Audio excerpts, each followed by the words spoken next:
Sitting down at the desk, president of Pepperdine in the law department, I had submitted my attendance for his first freshman class under a brand new area of law he himself created: arbitration and negotiation.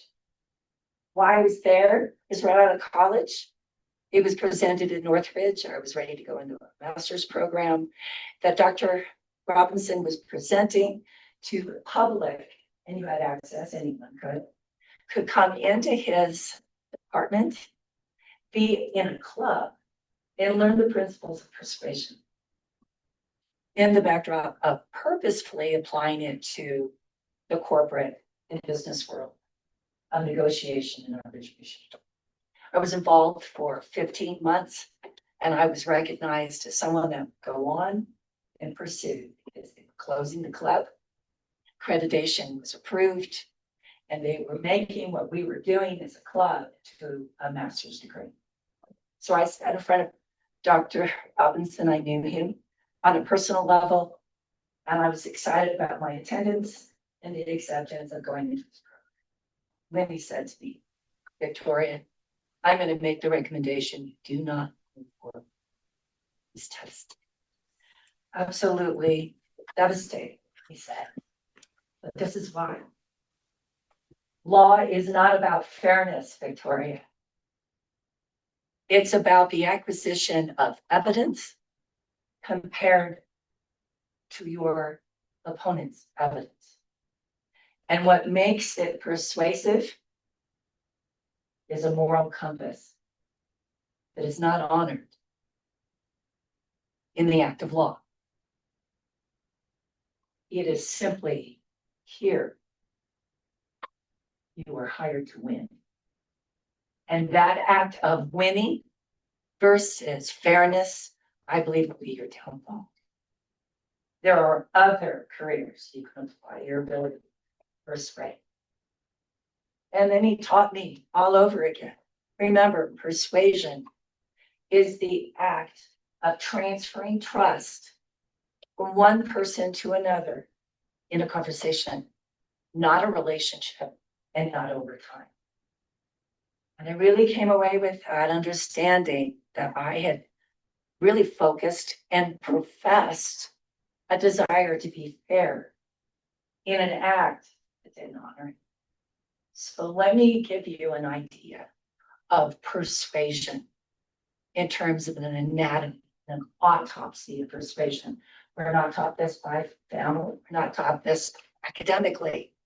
Persuasion is knowing your audience. If you wish to change someone's mind, you have to know who they are. You have to understand what motivates them.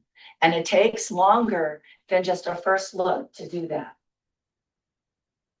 Can I invite everyone that when you go into a discussion with anyone, if you're not mindful of who you're in front of, then you're not in an act of persuasion.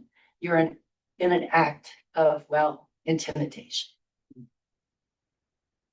It's true. If you go into a desire to persuade and you have no moral compass and you have good evidence, you're not in an act of persuasion, you're in an act of deception. Number two, what defines a good act of persuasion is being mindful of what your opponent can actually produce in that exchange. What is in a reasonable exchange of leverage, and understanding you're not going to get everything you want. You know you're in an act of persuasion when you realize that you are not going to get everything that you want to get. That's really important, because if you do, you're not in an act of persuasion, you are a bully. An act of a bully believes that at the end of that exchange, it is right and just for your opponent to be devastated. Those that study persuasion will warn you against that type of act of persuasion. because that creates an enemy and a person who has nothing to lose. That's not persuasion. That will require damage control after that conversation. And third, in an act of persuasion, you have to understand that that equal exchange forms relationship. That's what makes it persuasive. It lends itself to a further conversation of negotiating needs and accessing a pathway to further negotiations. A good persuasive act is a precursor for a second conversation, for a further negotiation, because it assumes you're in the process of building something with longevity and a desire of investment. Anyone here of the act of the art of the deal? The most common denominator that author brings together is that if you leave those that are in front of you with a bitter stone in their belly, you've not only created roadblocks in their future, but you've made it very difficult for you to navigate what move they'll make because of their dissatisfaction. You can actually curtail negative reactions of that interaction in the future if you at least give them one invested leverage for them to move forward to have further engagement with you. It's a way to stop the bleeding in that area of negotiation. Very important.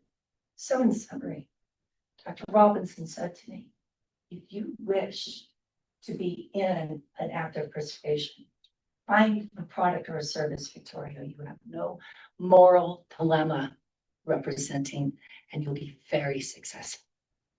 So I say to you, consider what act of persuasion you may enter into one, but it may evolve into an act of bullying, intimidation, or deception. Very good speaking with you this morning. I wish us all good luck in that process.